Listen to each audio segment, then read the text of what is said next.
Please, for the Civic Licensing Committee. That's it. Okay, thank you very much.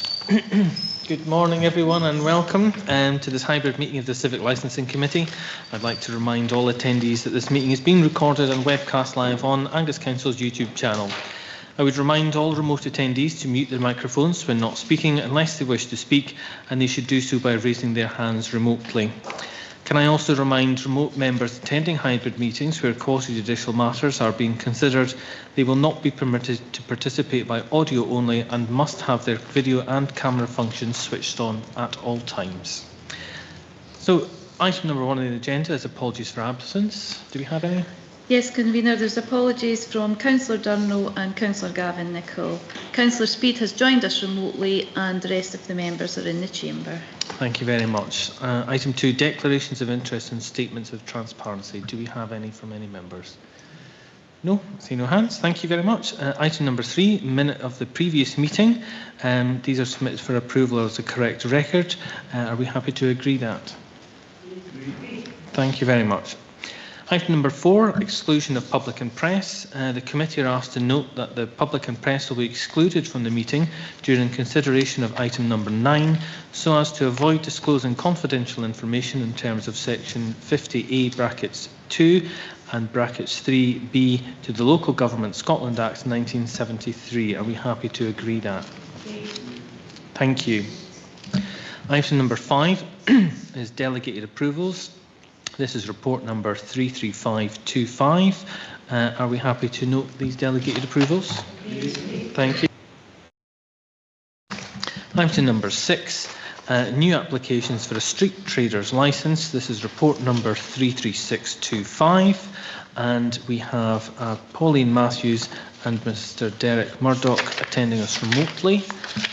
So if I can ask if you would like to speak to the board in regards to your application, please. Yes, good morning, committee. You see myself and Derek are here. We have already established a sauna in Monifeith Beach.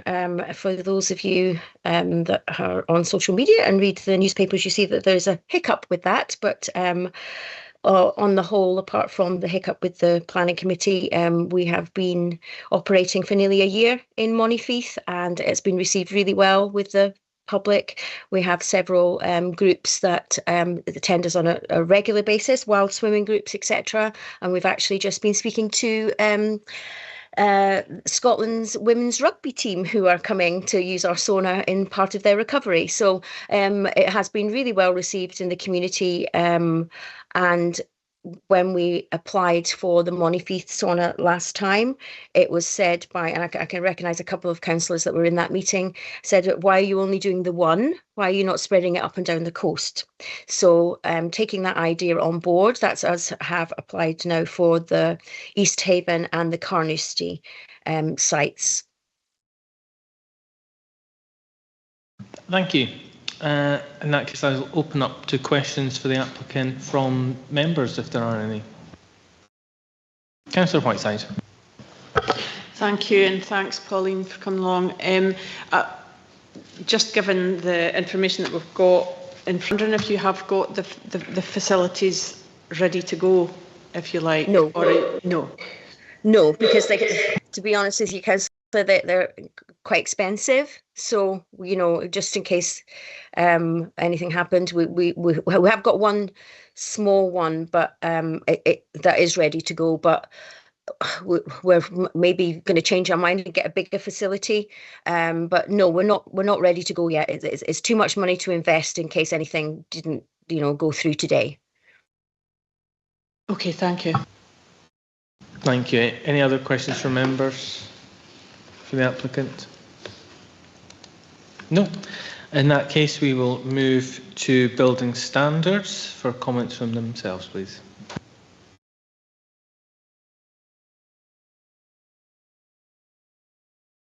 Environmental health, sorry.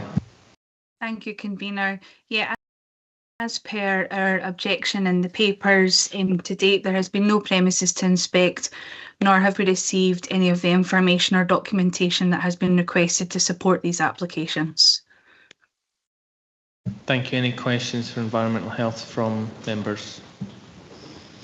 No. Councillor Whiteside? Yeah, thanks. Yeah, it's obviously a situation for sympathise with the applicants because they've got a successful business, they've got a model, and you can understand the reluctance to get the new ones in place without knowing if they're going to get a licence or not. Is there any precedent for that happening? What's the process? We would take each case on an individual basis, and given there is an operational facility, the support and documentation should be something that should be able to be provided to support such a prospective application, to provide more detail then to the committee to help their decision making. But to date, nothing's been received. Okay, thank you. Any further questions from Environmental Health? If not, I can open it up to members for. Councillor Scott. Given that there's, again, I'm sympathetic to the applicant, but again, given that there's no documentation for environmental health to assess, it's possible to defer the application until such times. And to defer to legal. Hello, actually there is a small error in the report. The application needs to be determined by the 12th of December 2025. That's why it's before you today. It came before you, well, they came before you some time ago. There's obviously been no work ongoing in the interim, so I can only apologise for that. But that's the date that it needs to be determined by. Thank you. Councillor Meehan and then Councillor Clark. Can I ask then for a bit of advice? Is the to grant an application subject to conditions, and those conditions are that a satisfactory the information satisfies our environmental health. Is that an option? Yes. Okay, we'll go with that then. Thank you. Councillor Clark.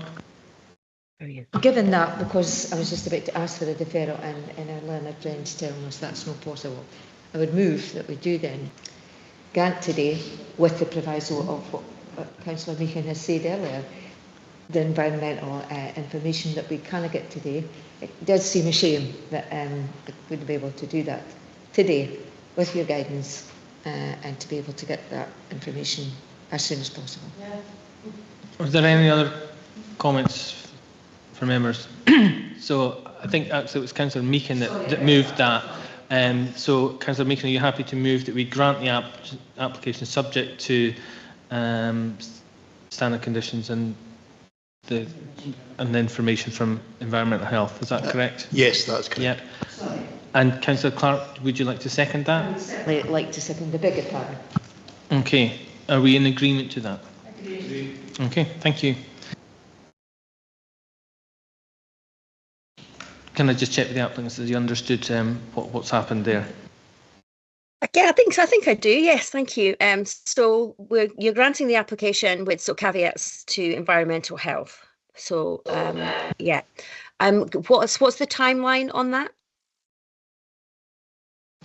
So the application can only be granted if ACP are content with your premises. So the timeline's really in your hands. Okay, that's fine. That's good, because when we order the saunas up, they do take several weeks. So that's good. But we'll get going with that now, and then we'll liaise with environmental health and get everything in place.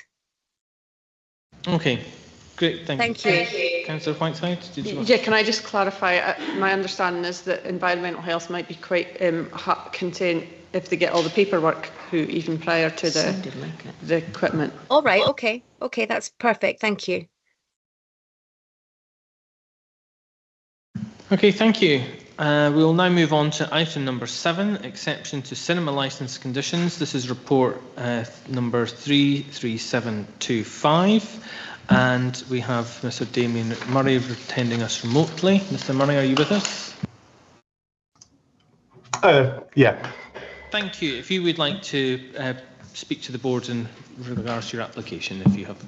Yeah, so this application is just is to work with a local filmmaker, Ian Bustard, on his documentary that he'd done surrounding following a poet with dementia and his kind of journey. So it's more just to kind of showcase this. It's local work. It's all, a lot of it's done throughout Angus, so we just kind of wanted to show it. But obviously it's not BBFC rated because that costs quite a lot of money. So.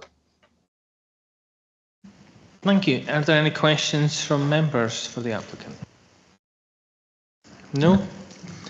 In that case, we will move to...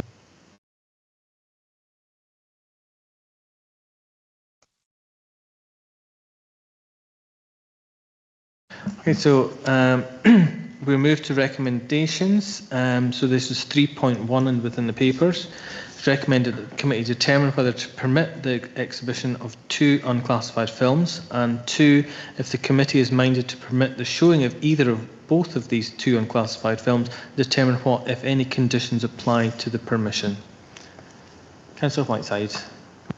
I'd like to recommend that we grant the exhibition, and I'd just like to add that it was a privilege to watch them. They were really excellent films.